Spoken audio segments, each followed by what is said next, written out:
ایک بزرگ ہیں حضرت مسلم بن عمرو، وہ فرماتے ہیں کہ میں گھر میں بیٹھا تھا، مجھے خیال آیا کہ ہمارے محلے میں جو بابا جی ہیں قبریں کھودنے والے گورکن، تو ان کی زندگی گزری ہے قبرستان میں. تو میں آج ان سے پوچھوں تو صحیح کہ قبرستان میں کبھی عجیب شے بھی کوئی دیکھی ہے؟ کہتے ہیں میرے دل میں نہ اللہ نے بات ڈالی. میں چلا گیا ان سے پوچھنے کے لیے. جب میں نے سوال کیا وہ رونے لگ گئے، کہنے لگے ابو مسلم، میں نے ایک ایسی چیز دیکھی ہے اسے میں بھول نہیں سکتا، اور اس منظر نے میرا رخ اور کانٹا بھی بدل دیا تھا. پہلے میں بھی غفلت میں تھا. یہ میری ماں بہنیں بیٹیاں غور سے سن. وہ بزرگ فرماتے ہیں کہ وہ گورکن کہنے لگا، قبر کھودنے والا کہنے لگا میرا یہ پیشہ ہے کہ میں قبرستان میں 3-4 قبریں تیار رکھتا ہوں ریڈی میڈ، پھر جن کا کوئی مر جائے تو وہ آ کے مجھ سے قبر خرید لیتے ہیں، اس کی مزدوری مجھے دے دیتے ہیں قبر کھودنے کی، بس اسی پہ میرا گزارا ہو رہا اور زندگی چل رہی. تو وہ بابا جی کہتے ہیں قبر کھودنے والے کہ میں قبرستان میں 2 قبریں کھود چکا تھا اور تیسری قبر میں کھودنے لگا، اور خیال تھا کہ 3 قبریں کم از کم تیار ہو جائیں نا، پھر تھوڑا آرام کریں گے. تو جب تیسری قبر میں نے کھودنا شروع کی تو اس قبر سے مجھے تپش آنے لگ گئی، گرمی، میں پسینے میں شرابور ہو گیا. اس قبر کے کنارے پہ ایک چھوٹا سا درخت تھا، پودا، جھاڑی سی تھی، اس پر میں نے کپڑا ڈالا نا، تھوڑا سایہ بنا لیا، لیکن تپش آ رہی تھی قبر سے. میں حیران تھا، سیک آ رہا ہے قبر سے. کہتے ہیں جیسے تیسے اس قبر کو بھی میں نے مکمل کیا، تیار کر لیا. سامنے ایک درخت تھا تھوڑا ہٹ کے، وہاں اس کے سائے میں جا کر میں بیٹھا. اب میں انتظار میں تھا کہ میرا گاہک کب لگتا ہے، یہی پیچا تھا میرا. وہ کہتا ہے کہ اللہ کی عزت کی قسم میں نے دیکھا کہ 2 سوار آسمانوں سے اتر آئے، نورانی سواری پہ بیٹھے اتر آئے. ان میں سے ایک قبر کے سرانے کی، پہلی قبر جو کھودی تھی نا اس کے سرانے کی طرف، دوسرا پاؤں کی طرف کھڑا ہو گیا. وہ سر والا پاؤں والے کو کہنے لگا اس قبر کے بارے میں لکھو. اس نے کہا کیا لکھو؟ اس نے کہا مشرق و مغرب، شمال جنوب میں 12 میل لمبی لکھ دو، 12 میل چوڑی لکھ دو، چاروں طرف 12 میل لمبی چوڑی لکھ دو. میں دیکھ رہا ہوں اس نے لکھ لیا کسی کاغذ. وہ دونوں پھر دوسری قبر پہ آ گئے. اس نے کہا اس کے بارے میں بھی لکھو. اس نے کہا اس کے بارے میں کیا لکھو؟ اس نے کہا چاروں طرف جہاں تک نظر جاتی ہے وہاں تک مسیح لکھ دو. اس نے وہ بھی درج کر دیا. اب آ گئے تیسری قبر پر جس سے مجھے تپش آئی تھی. وہ کہنے لگا لکھو اس قبر کے بارے میں. اس نے کہا کیا لکھوں؟ اس نے یوں اشارہ کیا. اس نے یہ شہادت کی انگلی اور یہ انگوٹھا یہ دکھا کے کہنے لگا بس یہ شہادت کی انگلی اور انگوٹھے کا درمیانی فاصلہ لکھ دو. اس کا اتنا فاصلہ لکھ دو. اس نے وہ درج کر دیا.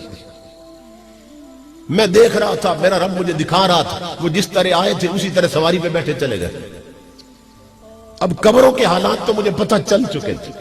اب میں منتظر تھا کہ ان میں کون کون آتا ہے. تو وہ بابا کہتا ہے اللہ کی عزت کی قسم ایک جنازہ آ گیا.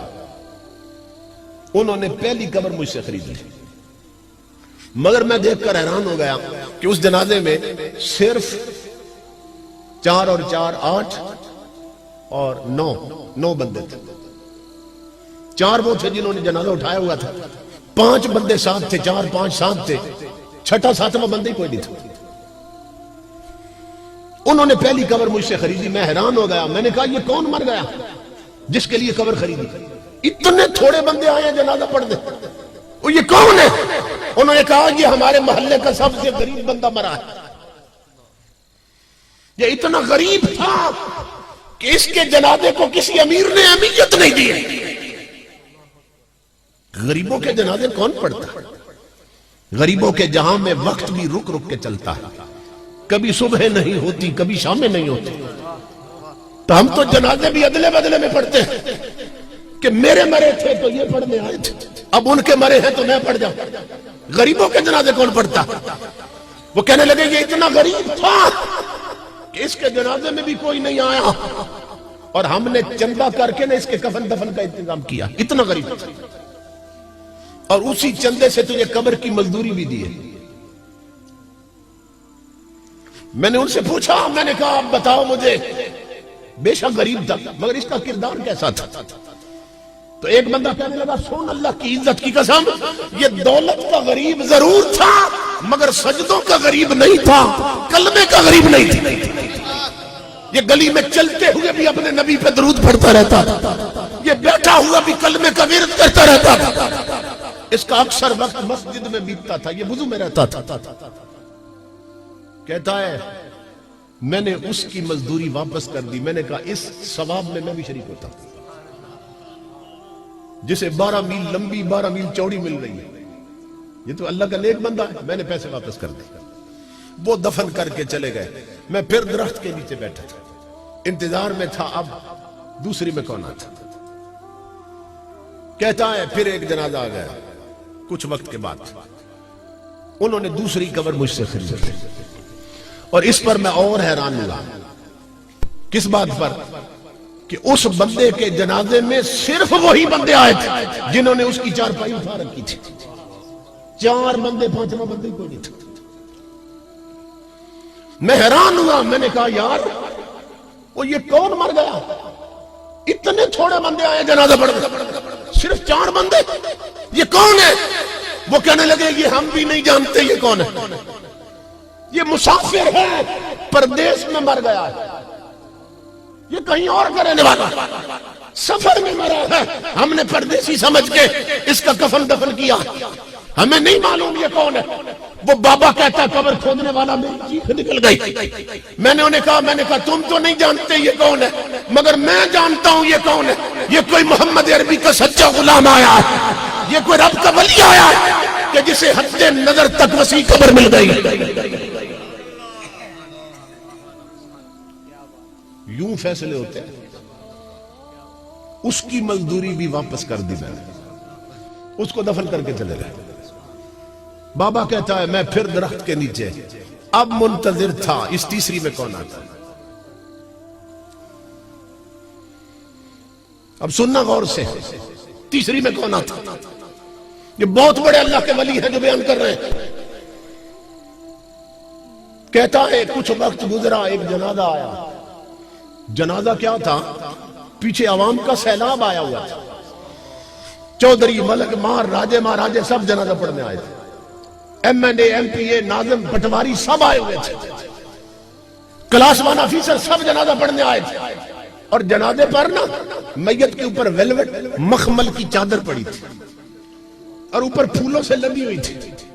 انہوں نے تیسری قبر خرید لی مجھ سے. میں جنازے کی کثرت پر حیران ہوا اور ادھر قبر کی حالت میں حیران ہوا.